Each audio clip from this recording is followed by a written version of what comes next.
This morning I woke up and played some pickup hockey with some guys in my community. When I got back to the dressing room and checked my phone, I saw the unthinkable on social media.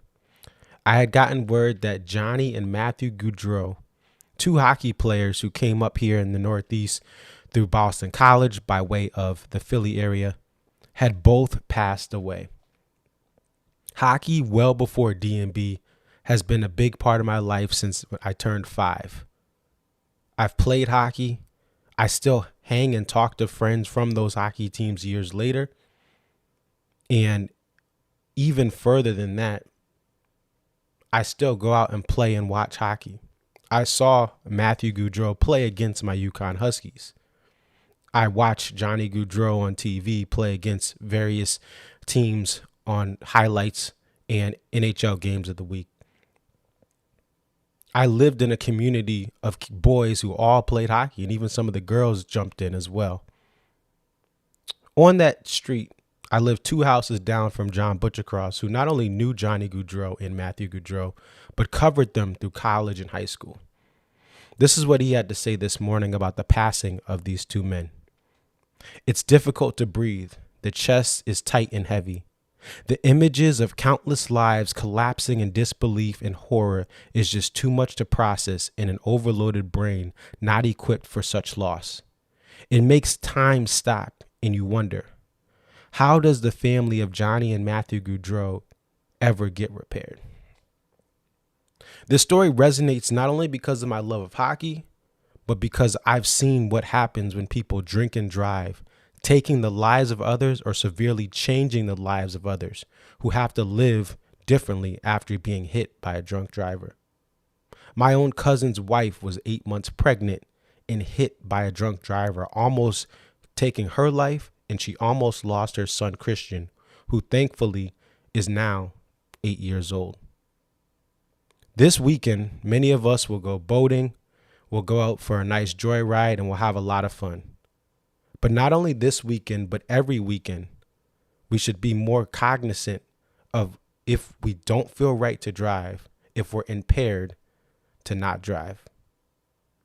We'll have a moment of silence for Matthew and Johnny Gaudreau. But even beyond them, every single day, people's lives are impacted by tragedies like this. And my heart goes out to anyone who's experienced this horrible type of loss. We'll have a moment of silence, and the D&B post-show stream will start after that.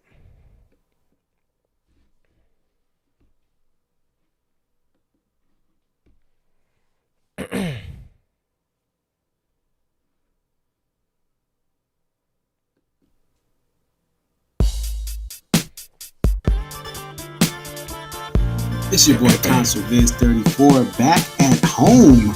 What up? It's your boy Concert Viz 34.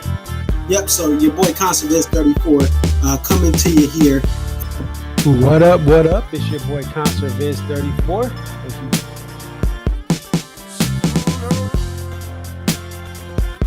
Aria. Okay, so this is Aria, and just tell us a little bit about yourself and about your love for the Dave Matthews games. I've been a fan of the band since April 28, 1998, and if you recognize the date, that's when Before These Crowded Streets was released. Alpine is definitely a better venue than Summerfest, but we'll take it. I think I've been going to shows for about 20-something years. I always tell people, like, compare DMB to now to when I first started. And I got started, in my opinion, I feel like I got started late. Like, I was at the very end of the band's prime. I feel like that 03 to 06 was like the end of the prime. 07, 08 was like, you know, we're at the very end. And then when Roy passed. But Dave really, this is the thing. Dave has put, Rashawn has been assigned the quarterback of this team. He is the coach, the play caller. He designs the jams. Dave just shows up and plays whatever he's going to play.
What up? What up? It's your boy Conserviz 34. Excuse me. Thank you for joining the DMB post show stream. I'll be reaching out very soon to 2 DMB fans who are at the Gorge campgrounds right now, and hopefully the connections that I'm able to text them, hopefully the call will go through with no hiccups. A lot of times people think, based on this post show stream, that I don't like DMB.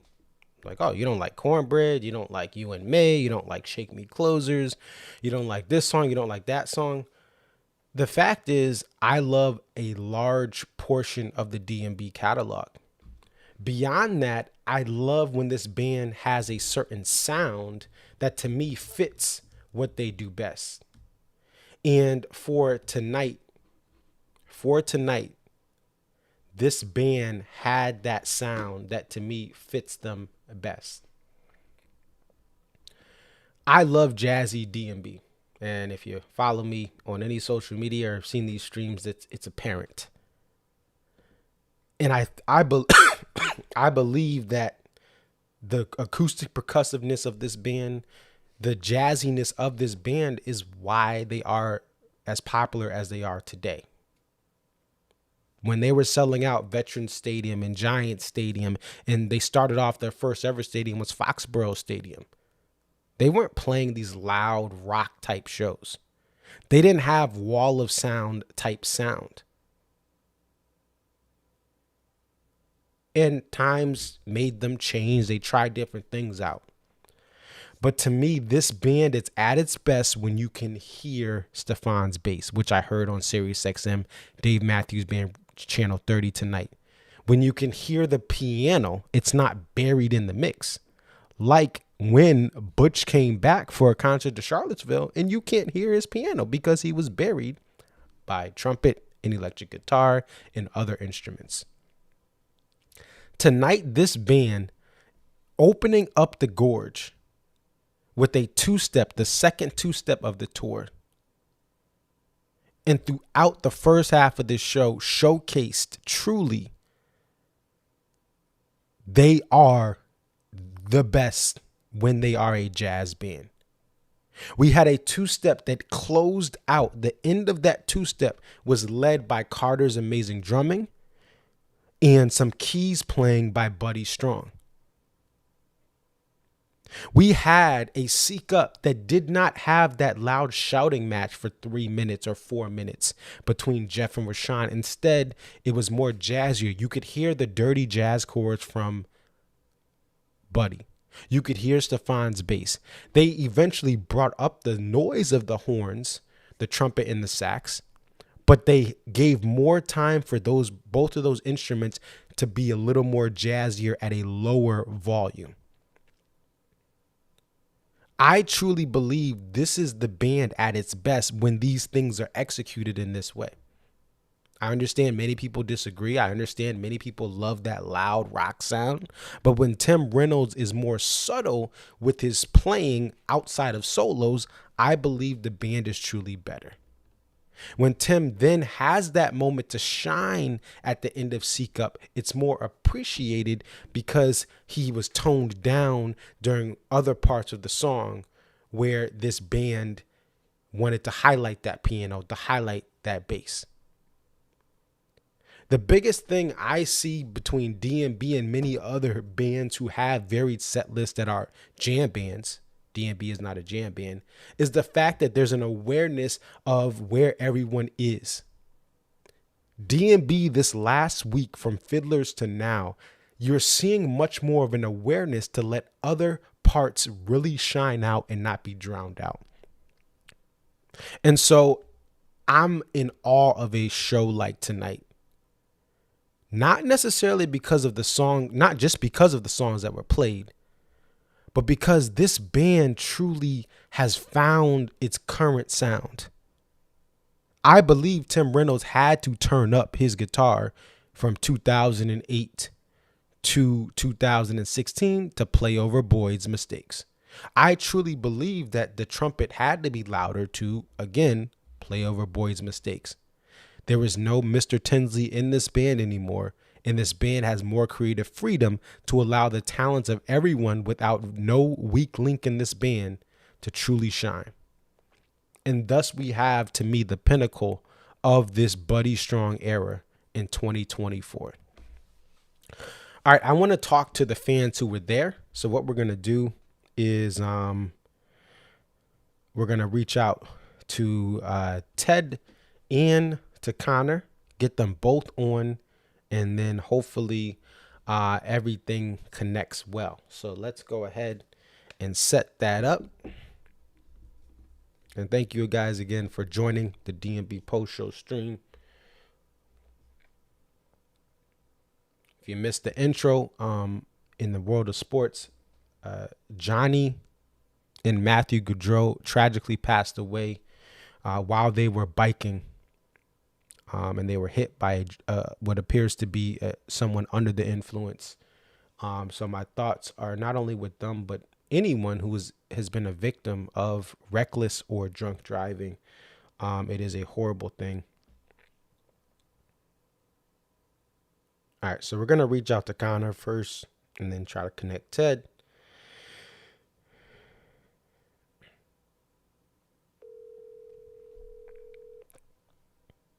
Marcus, how's it going? Good. Stand by. We're going to try to connect Ted, bro, to this call. Alrighty.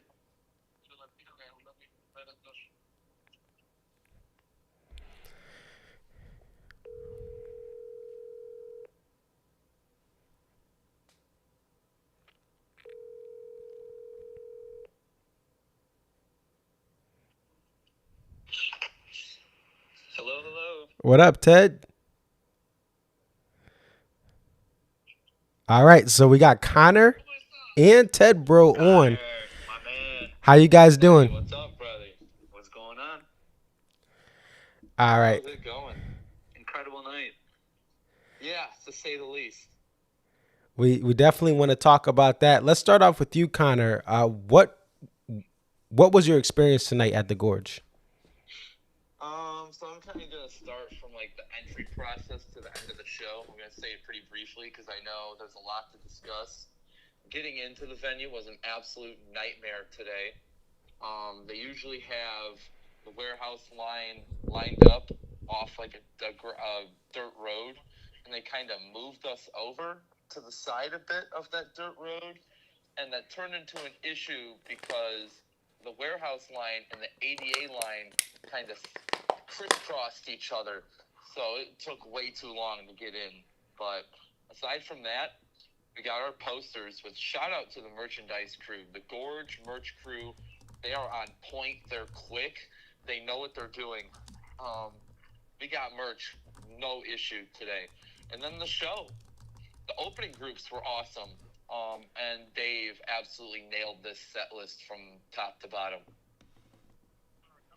And Ted, what was your experience tonight? My experience was, pretty similar to Conor's. We didn't really have much issue though getting in. We didn't wait. We waited a little bit later though, a little bit after 5, and the line wasn't too bad. As Conor said, both of the openers were fantastic. I had never heard the whoever she was, but she was absolutely blew my mind. And then Trombone Shorty, of course, as well. So that was awesome. And then the music too. 2-step opener, that was pretty incredible. My cousin guessed it, and it was pretty funny. I owe him some money now for it, but outside of that, as Conor said, I thought he nailed it tonight, and I'm wanting more really bad right now. And Conor, let's get to the the poster situation here. So how was it acquiring the Methane show poster and potentially any sort of variation of the weekend poster by Bailey Race, the triptych? Getting all the posters was very easy today. We lined up at a pretty reasonable time. We got in line, I don't want to say too early, just because I had a feeling that this poster wouldn't have as big as a buzz as tomorrow and Sunday's poster. But I got a foil for the Methane, a triptych panel, and the Methane poster, no problem. They still have the Methane regular edition posters available at the merch stand after the show. And were there any uncut Bailey Race triptychs at all? Not of my knowledge. I think they're all going to be released on Sunday, like they should have been last year.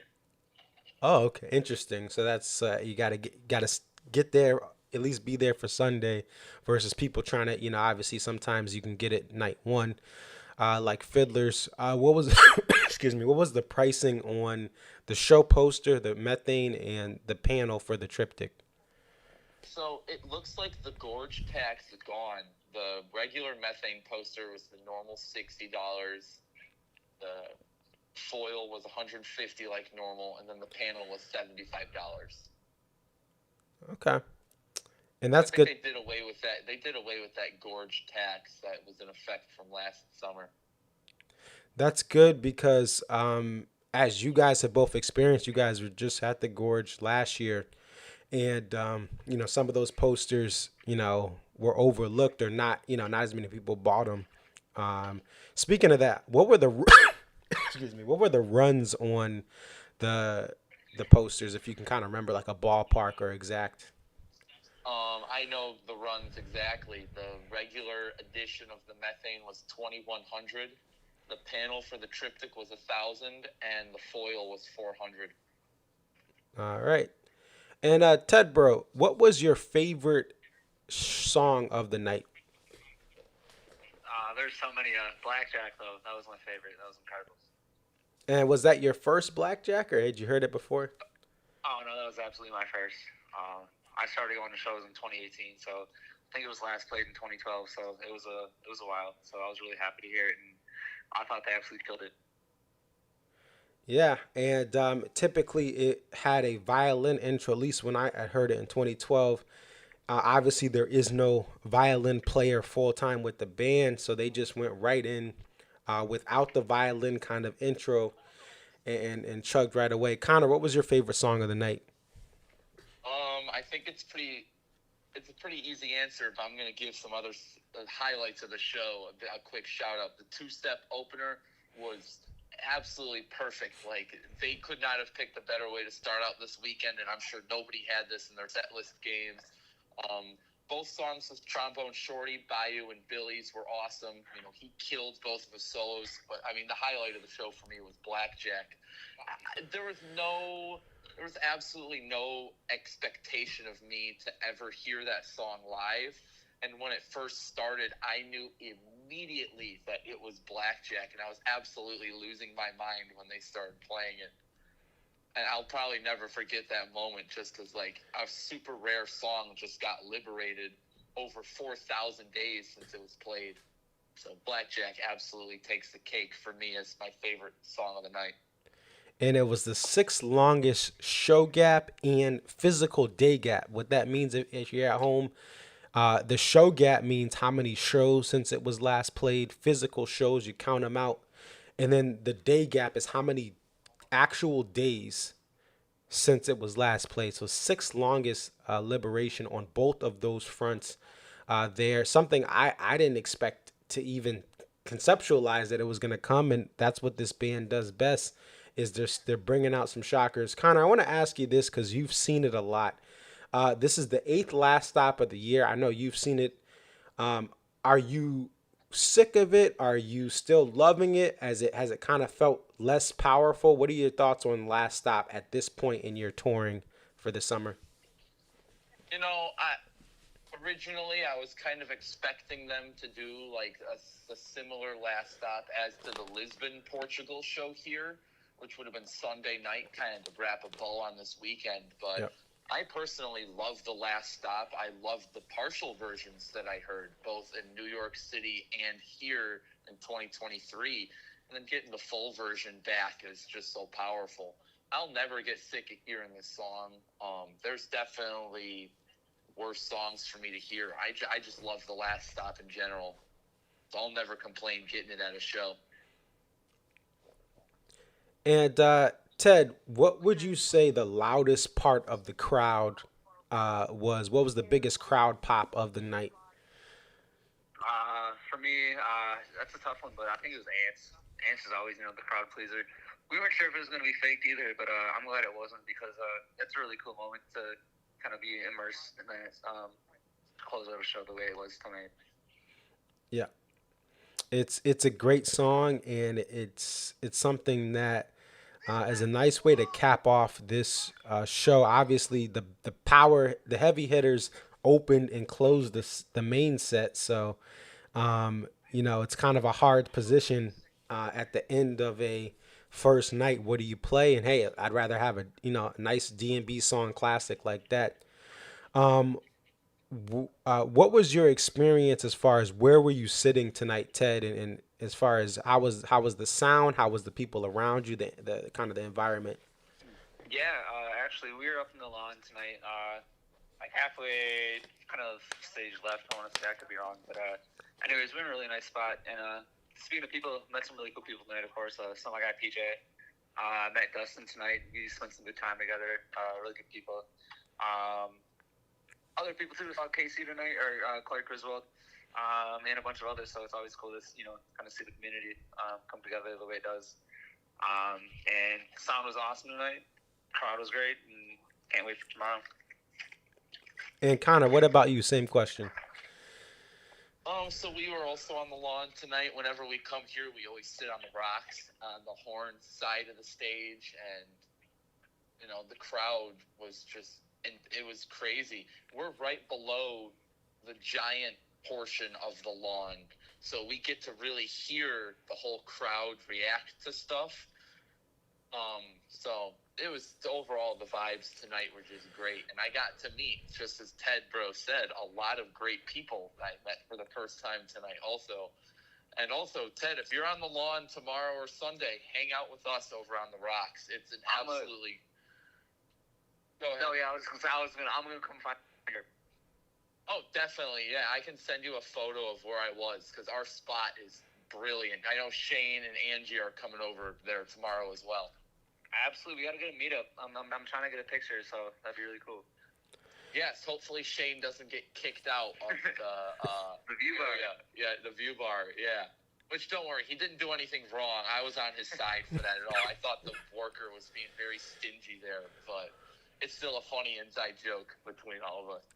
Gotcha. And what's cool about both of you guys, different perspectives. Connor, you go in early for the merch and to get that spot at the front of the lawn. Ted, you take it easy. You say, hey, I just want to roll up there, enjoy more time before the show. And both of you guys have great people around you. Both of you guys seem to have great experiences at this show here. Before we go, we'll go to each one of you guys. First, Ted, what's one song that you're chasing for tomorrow? I'm still chasing Jimmy thing, and I know it's kind of a joke to you, but it's one song that I really want to hear. My cousin really wants to hear, and I was hoping tonight that we were gonna get that with Trauma and Shorty, but we didn't. But that's okay. But yeah, Jimmy thing's my answer. I'm sorry, the cell service is breaking up. What? Not but you know what? Yeah, I don't like. I'll make no. Like, there's no hiding. I don't want to hear it as much. I would be happy if it isn't. But one of the things that's the fact with this band is from Jimmy thing this year, every day last year was kind of capped off. Those songs from a crowd perspective at a SPAC, at an Alpine, the various big venues I've been to, they get the loudest noise. So you're not alone. There are other people that want it. And hey, there's 3 nights, so there's plenty of there's still time for that. What about you, Connor? Okay, so I'm not gonna say what you are because that's boring as hell at this point, just because I say it every single time.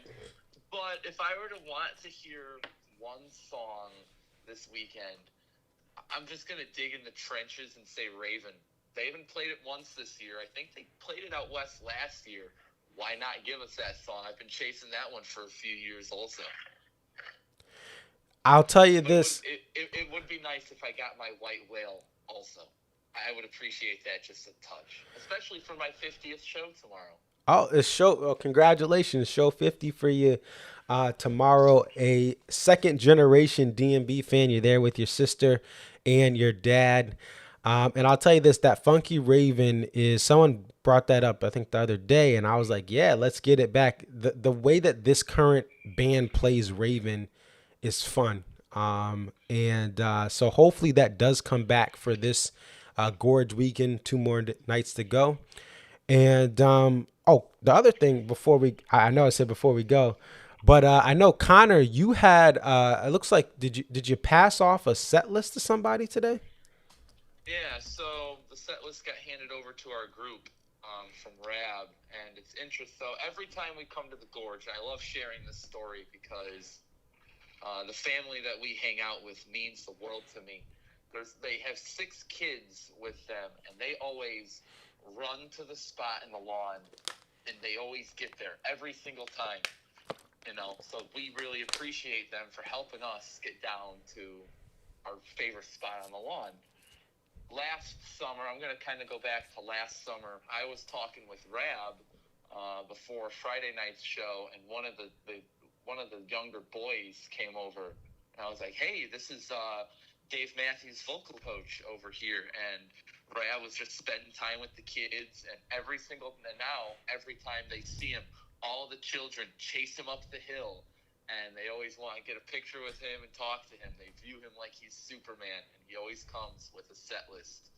So just something that I want to shout out to Rab for, and the family that we're with. They totally deserve that set list. So it was awesome that all the young kids just have such a blast at these Dave shows here. That's awesome, and that's a way to give them something they'll remember or keep for a while. Well, hey, Ted, Connor, thank you guys for coming on. Enjoy the camping experience, and we'll hopefully check in with you guys throughout the rest of the weekend. Sounds good. I'll be good to call after each night. So, yeah, appreciate it, Marcus. All right, you guys take care. Bye. Bye. All right, so that was Connor F. Ted, a.k.a. Ted Bro 41. Thank them for coming on. One of the hardest things about the Gorge is getting people on, because this is a weekend where in the campgrounds or in the various Airbnbs and hotels, people are spending time with others. So I understand, I reach out to people that can't make it. They're trying to relax. Oh, man. Trying to relax, and I understand that. So for Ted and Connor to take time away from this special weekend to share with you guys at home what it's like is appreciated. So Connor's got show number 50 tomorrow. Also, Deb Ing from the Washington, I think she's from Central Washington or Eastern Washington. She's a good friend, and it'll be show 100 for her. And I'm going to try to touch base with her, and if I can, Sam Granny Jones, we call her Granny, but Sam Jones as well. They're out there living their best life camping. So I'm going to try to either have an interview before the show sometime tomorrow and just kind of talk to her. Connor and Deb have both been fans that really in the last, 10 to 15 years just started watching the band. Connor just, obviously his dad was watching this band in the 90s, and now he's come up from his first Alpine show in the mid-20 teens. And then Deb, who is a retired music teacher that didn't start going to shows until just over a decade ago, and has now hit show 100 during her retirement. A lot of her life has been enjoying music with her husband, not only D&B, but they play music at various open mics and other opportunities across Central Washington and down with the Snowbird life down in South Florida. So I'll try to see if I can get Deb just briefly to talk to her if possible. But congratulations, Deb, on tomorrow being show 100. So the big thing that was showcased, I should have asked Connor about it, but and Ted, was not initially on the set list. It was supposed to be Cry Freedom. That's what the set list showed. I just showed you that. Let me bring it back up. Cry Freedom was supposed to be there at the E1. Instead, they play O. And just a backstory, if you don't know, O is a song from the perspective of Dave's grandfather, kind of in the last days or weeks of his grandmother's life, where they kind of knew she was going to pass soon. And so Dave wrote it from the perspective of his grandfather, reflecting on the life he had with his grandmother, and his grandfather kind of trying to keep the joy and morale up, even though both people knew their it was very soon she was going to pass. And as much as Cry Freedom, just from a hierarchy, I would rather hear Cry Freedom. But the song "Oh" is special, and to me is just a beautiful song from Some Devil, which is a great album of Dave's. Dave's pen game was solid. So even though many people are going to be upset that Cry Freedom was not played, I still think "Oh" is a great song. And as someone who's personally just two great gentlemen elders in my church that I work with the mentor program my dad and I run, two of them have lost their wives due to kind of terminal illness, and kind of pretty much both of them knew that they were kind of trying to help them during their last days. So it hits different, kind of just really experience, kind of mourning the loss with people in my church community that have gone through what Dave's grandfather went through. But nonetheless, it is what it is. Let me check the some people, I don't get this whole, and again, everyone in the comments, let me know why, if this is why you feel this way. But like, and these are just a couple, it looks like just a couple people. There are people who, someone said, great show, but they've been playing The Last Stop too much. And I'm like, what? And again, some people, listen, everyone has their opinion, right? If you're sick of a song, tell me, call in, well, if you're at the show, right? But like, I don't it's hard for, like, I guess I could, some people just like the hits and all that stuff, which is cool. But, The Last Stop being played 8 times is a great thing. Like, it's a great thing because this band is not going to, and you could argue they should. This band gets in a rhythm by playing certain songs at a certain frequency. You're going to get like to this tour. You have songs like Walk Around the Moon has been played 10 times. Black and Bluebird has been played 11 times. You're not going, like, there's certain songs there that get higher play counts than others. I would rather have The Last Stop at a higher play count than Every Day, right? Or You and Me, or Louisiana Bayou, which has only been played 4 times this year. I would rather see songs like The Last Stop, Typical Situation, Sugar Will, Black and Bluebird. Now, some people don't like that song. That's fine. Even Best of What's Around, only been played 4 times. I would rather see those songs get more play than less play. And some people have this gatekeeper mentality where it's like, oh, The Last Stop or this rare song should only be played like 3 times a year, and I got it at my show, but then no one else. Like, people have that, oh, it's special if it's only played a couple of times. I think that's a bunch of malarkey. I believe, especially in the last couple of years, I love the fact that a song like The Last Stop is played at Alpine, what I went to. It was played at other 2-night stands. I think every 2-night stand should experience The Last Stop.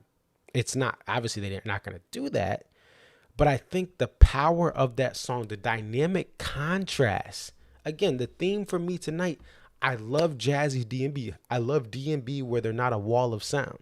There was no Don't Drink, and again, you can like these songs, but there was no loud Don't Drink the Water, bye bye, da da da. This was a jazzy Friday night. There were no shouting matches. There was very limited high register Rashawn. Rashawn sounded amazing during Blackjack, playing those like harmonies or counter melodies, whatever you call it, musically. My uncle could explain it better as the master, the music teacher with a master's degree in that, a world-class clarinet player. But anyway, what Rashawn was doing in Blackjack, that's the Rashawn I want every single song. I don't want this and I know people like it, but the Gray Street, like when he goes really high and just blast out at the high, that's not what this, again, that's not what I like from this band. I like exactly what he did during Sugar Will, exactly what he did during Blackjack, right? Black and Bluebird is another song where Sean is slides in and fits, I think, this band. Same thing with Last Stop. So I love the band's sound in the last week, even though I haven't been to a show, but listening to this tape or audio, listening to the Sirius XM streams these last 2 Fridays, I just think they're in a really great place. And no one will have to hear Bayou for the rest of the week. By the way, here's my, I should have asked about Trombone Shorty. Connor's in the chat. Mile High Dad's in the chat. To me, like, I actually think Trombone Shorty is phenomenal, and it's not his fault. Like that they picked. I mean, they're gonna pick, and they picked it probably because he's from Louisiana. But the Trombone Shorty guest spot in Bayou, because of all the giant power play songs that they threw in many shows, including when I went to MSG and saw Trombone Shorty, some of the highest parts of the show would be when Trombone Shorty pops in, like he popped into that Ants at MSG. That was one of the higher points of the show. I thought like the Bayou guest spot, and it's not his fault, but like you get 3 minutes of the main verse, okay, and then you get to Trombone Shorty, then it's over.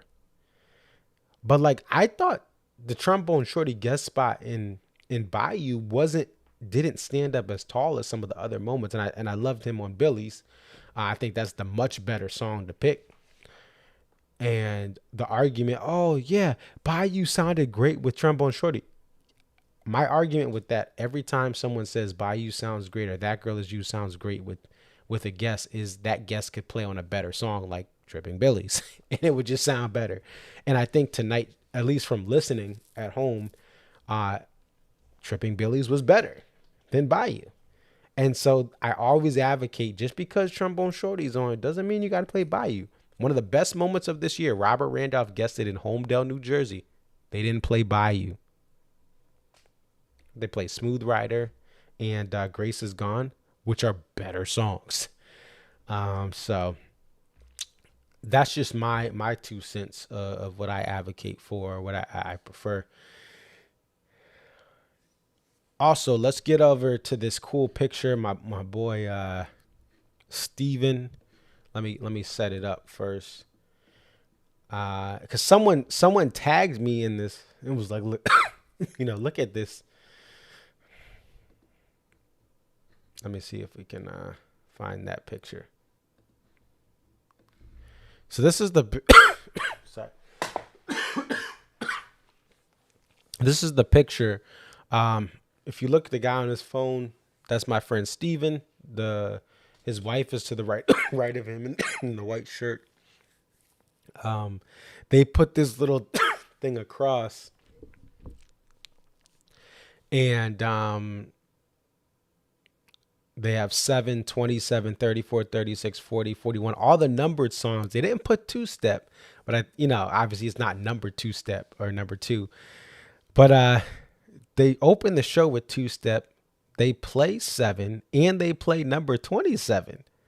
So it's pretty cool. And this is like, it reminds me of baseball where you have the strikeouts, they put the K's across. This is a cool usage of the box that he has there right in front of that lawn fence area. And those rocks are where Conor was. If you're not familiar with the Gorge, this rocked area, you got to get there early. That's why Conor was lined up early, get the merch and get the get the spot saved for his crew. But I've sat in that rocked area thanks to my friends who got there first, and then I got there a little after them. But it is a amazing view if you're able to. Now, it is not as comfortable as the other part of the lawn. That's some of the downside. I mean, you can put blankets out, but some of those rocks and areas, it is not as comfortable. You just got to stand up or move around a little bit. But yeah, this was a cool thing. And then I had an update. What I did is I updated it, and we got the check marks 7 and 27 there. I do think the two-step was an amazing opener as well. Like, that's a great way to start things off. Let's see some of the chat here. What are you guys saying? Kippy says my 41st show was a banger. The highlight was a two-step opener. I always loved Pig and Blackjack.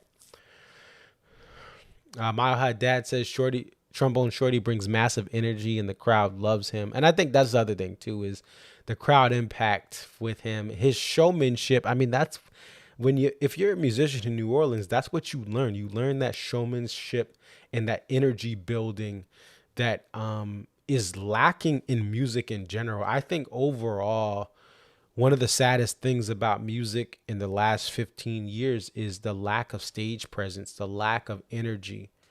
I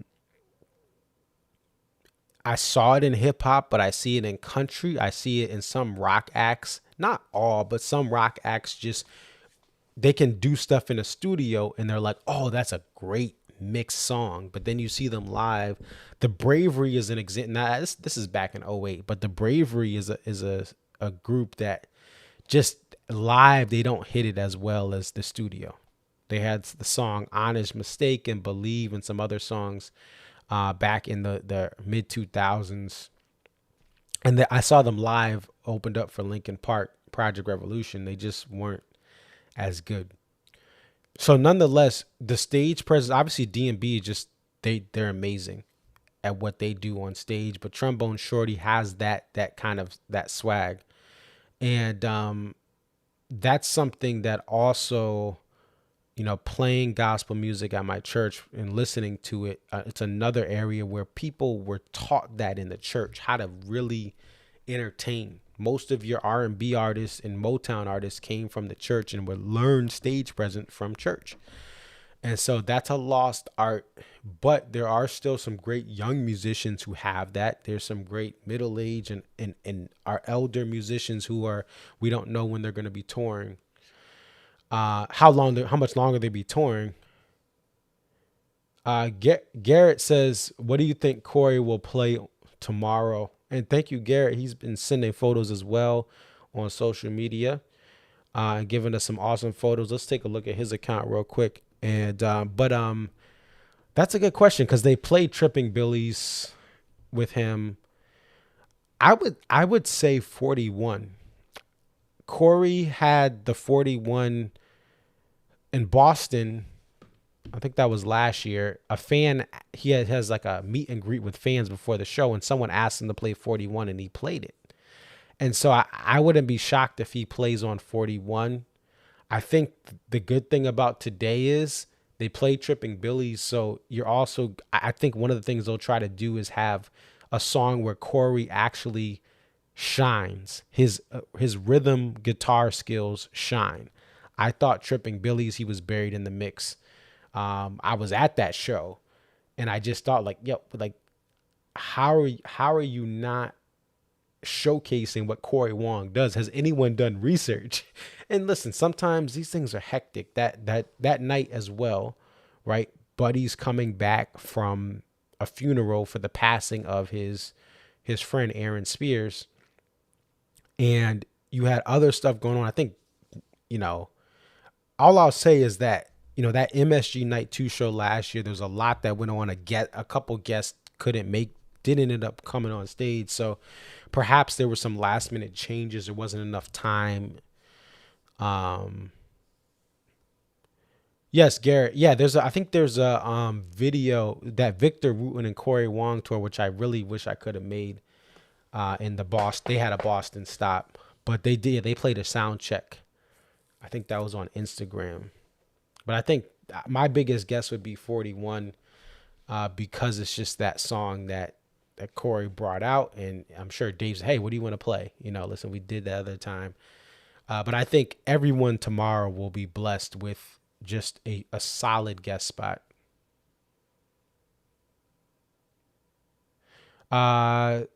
Someone says this is the least amount of times I've seen Dave change guitars. He didn't change guitars until Bayou. Isn't 7 drop D? Isn't 7 a drop D song though? Let me look that up. Cause I was looking at that. I thought 7 was. Cause I was looking at that because there was no soprano guitar tonight.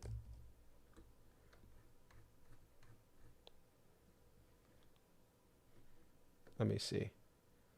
7 is. Yeah, he had to change guitars for 7. Unless maybe I'm wrong. Let me know. Did anyone? He didn't change guitars? Okay.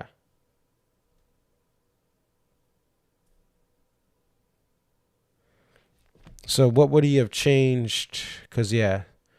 27-7, Boa, C Cup, Sugar Will, Funny. Those are all Black and Blue.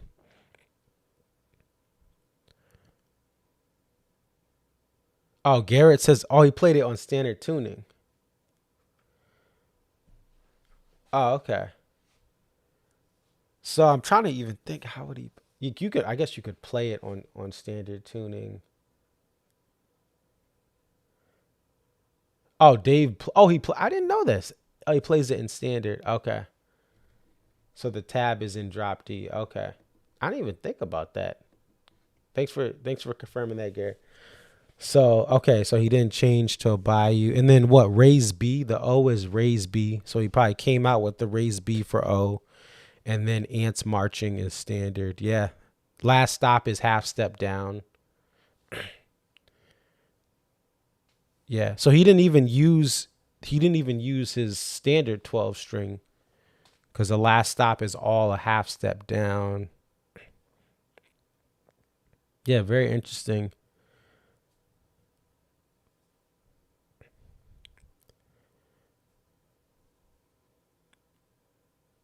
And the other thing we're looking out for is when the fall tour dates are going to be announced. I'm sure it's going to be like a Monday, Tuesday. I would say a Tuesday, Wednesday type thing for next week. That's my guess, without any knowledge of when they're going to announce it. Because Monday is going to be a travel day.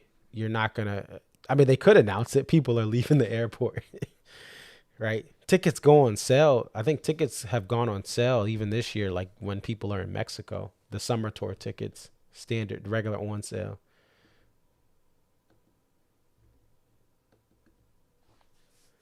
So we'll see about that. That's the real next big thing. I think the way this band sounds, they have 2 more shows left, and then they have the festivals. We have Dave and Tim. So in late September, we have the Bourbon and Beyond, which, by the way, speaking of Kentucky and festivals, the last time Two Step was played as an opener was Railbird in Kentucky. And also of note, that was when we found out Matt Norlander posted about Carter having, trouble playing Two Step, and kind of how it was taxing on him. So, and that's one of those things where sometimes there's drum parts or guitar parts or musical parts that look easier, and they're actually more taxing on your body than your muscles and everything than the average person would think. And sometimes there's stuff that sounds really hard that's really easy to play. So,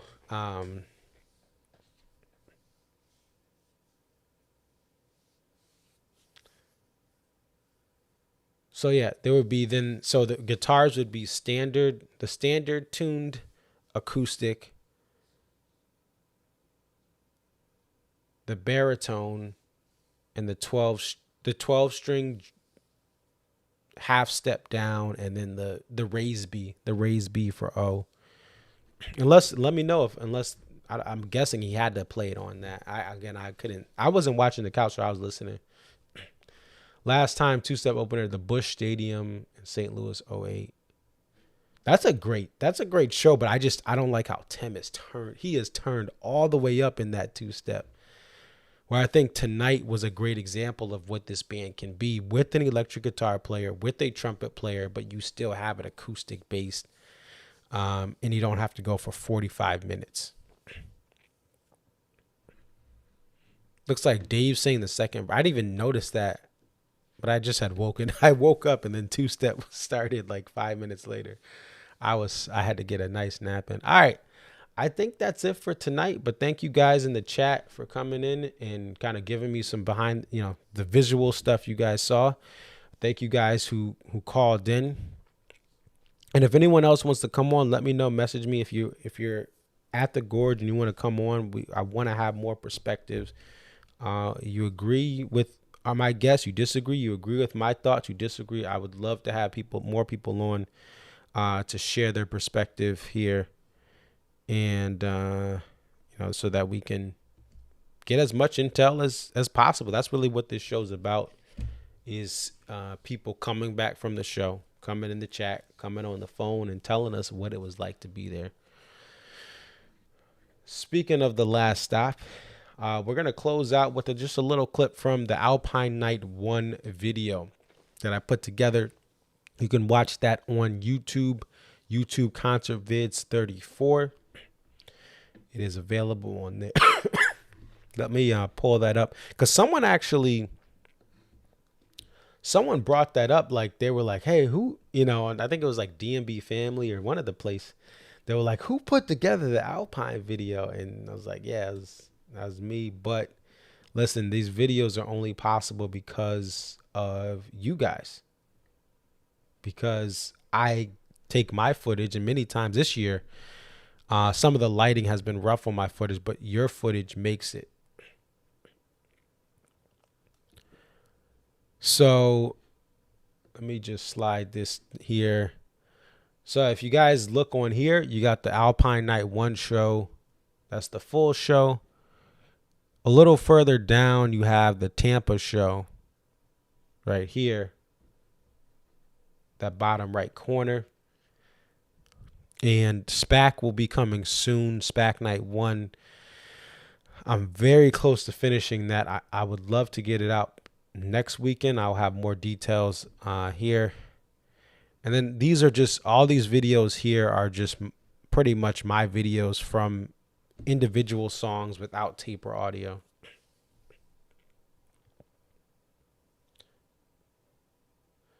I know a couple of you guys. Yeah, if I will probably just ask this upcoming week, like Monday or Tuesday, hey, if you guys have videos, send it.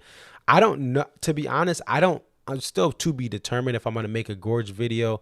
Obviously, the most successful video on my channel, and a lot of this has to do with the fact there was a violin guest, but the most successful video on my channel is the Gorge full show right here, which I almost didn't submit because I felt like, oh man, this video is not that good. I couldn't do as much as I wanted with it, and it's obviously the most successful. And again, this is because people sent me videos, and it's because there was a violin guest, which people had wanted at least like there was one, at the Hollywood Bowl, they had one, but to have it at the Gorge and to have that historic show last Friday night at the Gorge was just a different feeling with a violin player. So I really don't know, but I'd rather have everyone send my videos. Worst case, if I don't make a video, I can try to see if someone else, I know some creators probably will be putting stuff together and at least pass that video along to them. But stay tuned on that. And plus I have so many, I'm in a backlog of videos, but if I end up making one, send your videos in and we'll go from there. Anyway, let me get out of here. Thank you guys for watching the DMB post show stream. And again, we're going to close out with the last stop here, just the outro part from Alpine Night 1. That full video again, YouTube Concert Vids 34. Peace.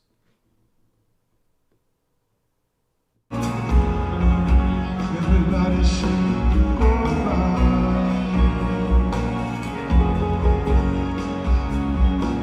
Go around.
Safe home, everybody. Have a good weekend. See ya.